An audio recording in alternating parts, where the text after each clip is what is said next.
I think you did have the timeout. Would you wanted to take timeout to advance the ball there? Or no, not necessarily. You don't want to put yourself in that. I mean, if I had two, I would have taken it automatically. Felt super comfortable with the lineup we had out there to get them all in, and we just didn't execute it. Still had, I think, time to call the timeout, but I think in that situation, the thought process was,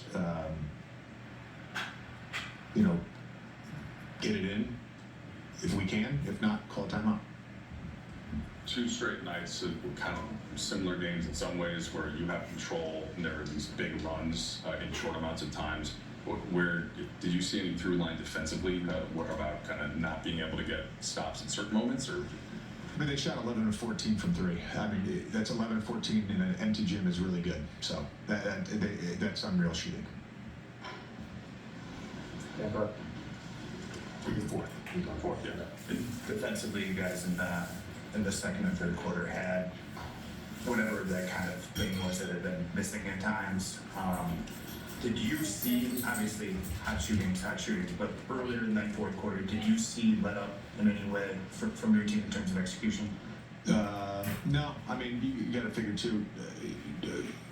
3-on-1 Kobe White transition three, a 3-on-2 Kobe White transition three. I mean, in the half court we were great. It could get lost in the result, but we've talked about the balance between LeBron, Luka, and Boston, trying to figure things out. And what do you make of Boston and his ability to make plays down the stretch and kind of have the ball in his hands and execute it? Yeah, he was phenomenal tonight. All three of those guys were great. And, I think for Luka, LeBron, AR, those three, it's not just the points and the plays, it's the leadership. They were great. They were great on that end tonight.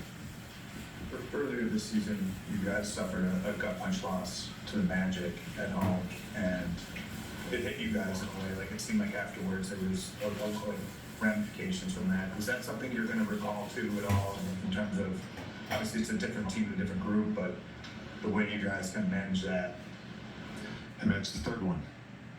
It's the third one because the Atlanta game too. We had that game won, so it's there's games. There's games throughout the year that happen like that, I think, to every team. And you can look back, oh, we should have done this, should have done that. We got one last night at Indy. We lost in a half-court shot. I thought, overall, outside of a couple plays, the execution, the shots we were getting, it was good. How do you, kind of Dan's question, how do you make sure that there's no emotional, carryover from these last two nights going into Saturday's game against Memphis? We're not in a position to feel sorry for ourselves. It was Jackson tonight, and he got the tip in late, and it just felt like, anytime they were shifting away from him, he got a basket. Yeah, he was really good on the offensive end.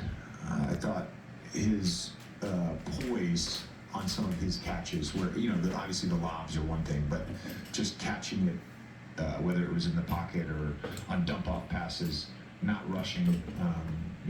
First jump hook of his career. Was really happy to see that.